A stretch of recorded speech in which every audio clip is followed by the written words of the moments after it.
വല്ലാത്തൊരവസ്ഥയിലാണ് അവൾ വീട്ടിൽ വന്ന് കയറിയത്. ഓടി വന്നതുകൊണ്ട് തന്നെ അവൾ നന്നായി കിതയ്ക്കുന്നുണ്ടായിരുന്നു. നെഞ്ചിൽ കൈവച്ചുകൊണ്ട് അവൾ ആഞ്ഞ ശ്വാസമെടുത്തു. ശേഷം വിളറിയ മുഖം അമർത്തി തുടച്ചുകൊണ്ട് അവൾ അകത്തേക്ക് കയറി. തുമ്പി താഴെയിരുന്ന് കളിക്കുന്നുണ്ട്. അവളുടെ അരികിൽ ബുക്കിലെന്തോ എഴുതുകയാണ് പാച്ചിയമ്മ. ഇടയ്ക്ക് കയ്യിലെ വിരലുകളിൽ എണ്ണി നോക്കുന്നുണ്ട്. പെട്ടെന്ന് മുഖമുയർത്തി നോക്കിയ പാച്ചി കാണുന്നത് വാതിലിനടുത്ത് നിന്ന് എന്തോ ആലോചിക്കുന്ന പാർവതിയെയാണ്. എന്താ പാറു അവിടെ തന്നെ നിന്നു പോയത്? പാച്ചിയുടെ ശബ്ദം കേട്ട് പെട്ടെന്ന് ഞെട്ടിയിരുന്നു പാറു. എന്താ എന്താ മോളെ, എന്തെങ്കിലും വയ്യായികയുണ്ടോ? മുഖം ആകെ വല്ലാതിരിക്കുന്നു. ഒന്നുമില്ല അമ്മേ, ചെറിയൊരു ക്ഷീണം. ഞാനൊന്ന് കയ്യും മുഖവും കഴുകിയിട്ട് വരാം. പാച്ചിയമ്മയ്ക്ക് അധികം മുഖം കൊടുക്കാതെ അവൾ മുറിയിലേക്ക് പോയി. നിന്റെ അമ്മയ്ക്ക് ഇന്ന് എന്ത് പറ്റി എൻ്റെ തുമ്പിയെ? പാച്ചി തുമ്പിയോടായി പറയുന്നത് പാറു കേട്ടെങ്കിലും അവൾ വേഗം മുറിയിൽ കയറി വാതിലടച്ചു. ദേഷ്യത്താൽ വലിഞ്ഞു മുറുകിയ മുഖവും ചുവന്ന കണ്ണുകളാലും തനിക്കടിയിൽ കിടക്കുന്നവൻ്റെ മുഖത്ത് ശക്തിയായി പഞ്ച് ചെയ്തുകൊണ്ടിരിക്കുന്നവനെ കണ്ടതും പാറു ഭയത്താൽ വിറയ്ക്കാൻ തുടങ്ങി. എന്നിട്ടും ദേഷ്യം തീരാതെ കാശി ഒരു അലർച്ചയോടെ എഴുന്നേറ്റ് ചുറ്റിലും കണ്ണുകളാൽ പരതാൻ തുടങ്ങി. കുറച്ച് മാറിക്കിടക്കുന്ന ഒരു മരക്കഷ്ണം കണ്ടതും അവൻ്റെ കണ്ണുകൾ വന്യമായി തിളങ്ങി.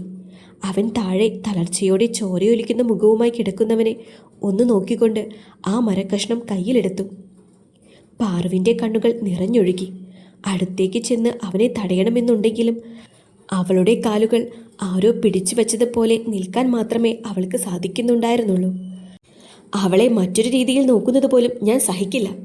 അങ്ങനെയുള്ളപ്പോൾ അവളുടെ ദേഹത്തെ ഈ ദുഷ്ട കൈകൊണ്ട് സ്പർശിച്ച നിന്നെ ഞാൻ വെറുതെ വിടുമെന്ന് തോന്നുന്നുണ്ടോ? അവിടെ നിൽക്കുന്നവരെല്ലാം താഴെ കിടക്കുന്നവനെ ദയനീയമായി നോക്കി. കാരണം ഇപ്പോൾ തന്നെ അയാൾ പാതി ശവമായിട്ടുണ്ട്.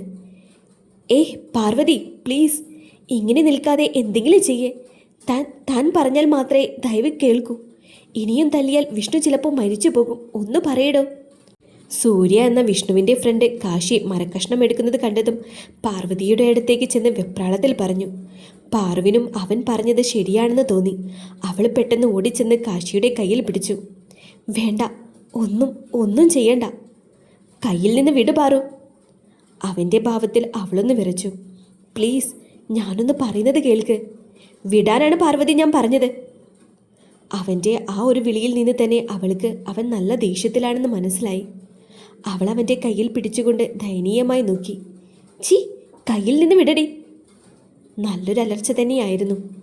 അവൾ രണ്ടടി പിന്നിലേക്ക് വെച്ചു പോയി. നീ ഈ കൈ കൊണ്ടല്ലേ എൻ്റെ പെണ്ണിനെ തൊട്ടത്? ഇനി അത് നിനക്ക് വേണ്ട. ക്രൂരമായ മുഖത്തോടെ പറഞ്ഞുകൊണ്ട് മരക്കഷ്ണം മുകളിലേക്ക് ഉയർത്തിയതും പാറു ഓടി വന്ന് അവനെ ഇറുകെ പുണർന്നു. വേണ്ട കാശിയേട്ടാ, ദേഷ്യം വേണ്ട. പാറൂട്ടന് പേടിയാകുന്നു.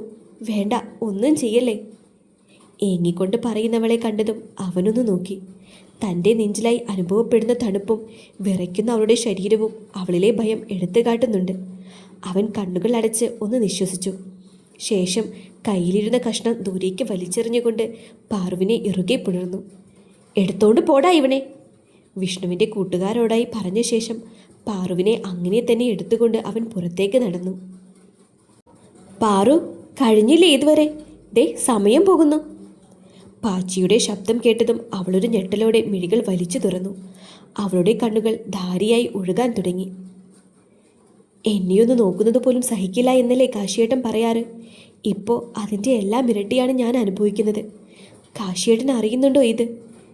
എന്തിനായല്ലേ അറിയുന്നത്? ഇപ്പോൾ മീരേച്ചിയുമായി ജീവിതം തുടങ്ങിക്കാണും അല്ലേ? അതോർത്തതും വല്ലാത്തൊരു വേദന തോന്നി അവൾക്ക്. വേണ്ട, ഒന്നും ഓർക്കണ്ട. എനിക്കെൻ്റെ തുമ്പിയുണ്ട്, എൻ്റെ പൊന്നുമോള്, അത് മതി. ശക്തിയിൽ മുഖത്തേക്ക് വെള്ളമൊഴിച്ച് കഴുകിയ ശേഷം അവളൊരു പുഞ്ചിരി മുഖത്തണിഞ്ഞുകൊണ്ട് പുറത്തേക്ക് നടന്നു. ഭക്ഷണം കഴിച്ച് പാറുമോൾക്ക് പാലും കൊടുത്ത ശേഷം അവൾ സ്കൂളിലേക്ക് പോയി. ഇടവഴി പോകാതെ മെയിൻ റോഡ് വഴിയാണ് പോയത്. സമയം നീങ്ങിക്കൊണ്ടിരുന്നു. വൈകിട്ട് പാച്ചിയമ്മയുടെ വീടിന് മുന്നിൽ വന്ന് നിൽക്കുകയാണ് ദേവനും ജഗനും. ദേവ്, പറഞ്ഞത് ഓർമ്മയുണ്ടല്ലോ, നമ്മൾ ചെല്ലുന്നു, തുമ്പിയെയും അവളുടെ പാരൻസിനെയും കാണുന്നു. അവരെ കണ്ട് യാത്ര പറഞ്ഞ് നമ്മൾ നേരെ തറവാട്ടിലേക്ക് തിരിക്കുന്നു. ജഗൻ അത്രയുമൊക്കെ പറഞ്ഞപ്പോഴും ദേവിൻ്റെ നോട്ടം മുഴുവനും വീടിനുള്ളിലേക്കായിരുന്നു. മനസ്സ് വല്ലാതെ തുടിക്കുന്നു. ഇത്ര നാളും തേടിയത് കൈപ്പിടിയിൽ വന്ന് ചേരാൻ സമയമായി എന്ന് ആരോ പറയും പോലെ. ഓഹ്, ഇവനോട് സംസാരിക്കാൻ നിന്ന എന്നെ വേണം തല്ലാൻ. എന്ത് പറഞ്ഞാലും ഒരു ഭാവവുമില്ലാതെ ഇങ്ങനെ നിന്നോളും. വാ ഇങ്ങോട്ട്. ജഗൻ അതും പറഞ്ഞ് ദേവിൻ്റെ കയ്യിൽ പിടിച്ചുകൊണ്ട് അകത്തേക്ക് നടന്നു. ഇവിടെയെങ്ങും ആരെയും കാണുന്നില്ലല്ലോ. വീടിങ്ങനെ തുറന്നിട്ടിട്ട് ഇവരൊക്കെ എവിടെ പോയി? അകത്തേക്ക് വന്നിട്ടും ആരെയും കാണാതെ ജഗൻ പറഞ്ഞു. 2 വട്ടം വിളിച്ചിട്ടും ആരും വിളി കേട്ടില്ല. പെട്ടെന്ന് മുറിയിൽ നിന്ന് ചിണുങ്ങിയുള്ള തുമ്പിയുടെ കരച്ചിൽ കേട്ടതും ദേവ് അങ്ങോട്ടേക്ക് നടന്നു. നീ ചെല്ല്, ഞാൻ അമ്മയൊന്ന് നോക്കട്ടെ. ജഗൻ പറഞ്ഞുകൊണ്ട് അടുക്കള വശത്തേക്ക് നടന്നു. മുറിയിലേക്ക് നടക്കും തോറും ദേവിൻ്റെ നെഞ്ച് വല്ലാതെ മിടിക്കാൻ തുടങ്ങി. വാതിൽക്കലെത്തിയപ്പോൾ കണ്ടു കട്ടിലിൽ എഴുന്നേറ്റിരിക്കുന്ന തുമ്പിയെ.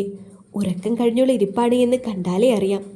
ദേവ് ഒരു ചിരിയോടെ അവളെ എടുക്കാനായി അകത്തേക്ക് കയറാൻ നിന്നതും എതിർവശത്തുള്ള വാതിൽ തുറന്ന് അകത്തേക്ക് വരുന്ന ആളെ കണ്ടതും അവൻ തറഞ്ഞു നിന്നുപോയി. കണ്ണുകൾ നിറഞ്ഞു തുടങ്ങി. ഐഷ്, അമ്മയുടെ കുഞ്ഞിത്തുമ്പി എഴുന്നേറ്റോ? പാറുവിൻ്റെ ശബ്ദം കേട്ടതും തുമ്പി ചുണ്ടുകൂർപ്പിച്ച് നോക്കി. അമ്പോ, അഗ്നിക കാശിനാഥൻ കലിപ്പിലാണല്ലോ. തുമ്പിയുടെ ചുണ്ടിലൊന്ന് മുത്തിക്കൊണ്ട് അവളൊരു ചിരിയോടെ പറഞ്ഞു. പാറുവിൻ്റെ വാക്കുകൾ കേട്ടതും കാശിയൊരു തളർച്ചയോടെ നിന്നുപോയി. വാടാ പൊന്നെ, എന്തിനാ ഈ കുഞ്ഞിച്ചുണ്ട് ഇങ്ങനെ വെക്കുന്നേ? എൻ്റെ കുഞ്ഞിമണി എഴുന്നേറ്റപ്പോൾ തന്നെ അമ്മ ഓടി വന്ന് എടുത്തല്ലോ. തുമ്പിയെ കയ്യിലെടുത്തുകൊണ്ട് അവളുടെ കുഞ്ഞിച്ചുണ്ടിലൊന്ന് മുത്തിക്കൊണ്ട് പാറു പറഞ്ഞു. കാശിയുടെ കണ്ണുകൾ നിറഞ്ഞൊഴുകി. അവൻ്റെ കണ്ണുകൾ തൻ്റെ കുഞ്ഞോമനയുടെ മുഖത്ത് തന്നെ തറഞ്ഞു നിന്നു. ആ കുഞ്ഞു മുഖം നിറയെ ഉമ്മകളാൽ മൂടാൻ, വാരിപ്പുണരാൻ, എല്ലാത്തിലുമുപരി പപ്പയുടെ പൊന്നെ എന്ന് വിളിക്കാൻ അവൻ്റെ ഹൃദയം മുറവിളി കൂട്ടിക്കൊണ്ടിരുന്നു. പതിയെ അവൻ്റെ മിഴികൾ തൻ്റെ പ്രാണനിലുടക്കി. 2.5 വർഷമായി തേടി അലയാത്ത സ്ഥലങ്ങളില്ല, ഈയൊരു മുഖം ഓർക്കാത്ത നിമിഷങ്ങളില്ല. അവളില്ലെങ്കിൽ താൻ വെറുമൊരു പൂജ്യമാണെന്ന് തിരിച്ചറിഞ്ഞ സമയം. കുറച്ച് വണ്ണം വെച്ചിട്ടുണ്ട്, പക്ഷേ പഴയതിലും സുന്ദരിയായിരിക്കുന്നു. ജീവിതത്തിൽ തന്നെ ഏറ്റവും മനോഹരമായ നിമിഷങ്ങളാണ് ആരോ കളിച്ച കളിയിൽ തങ്ങൾക്ക് നഷ്ടമായത്. പ്രഗ്നൻസി ടൈമിൽ ഒരു പെണ്ണ് ഏറ്റവും ആഗ്രഹിക്കുന്നത് തൻ്റെ പാർട്ട്ണറുടെ പ്രസൻസ് ആണെന്ന് കേട്ടിട്ടുണ്ട്.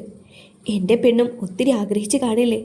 അതാലോചിച്ചതും ഹൃദയത്തിൽ ആരോ കട്ടിക്കൊണ്ട് വരയും പോലെ അവനൊന്ന് പിടഞ്ഞു.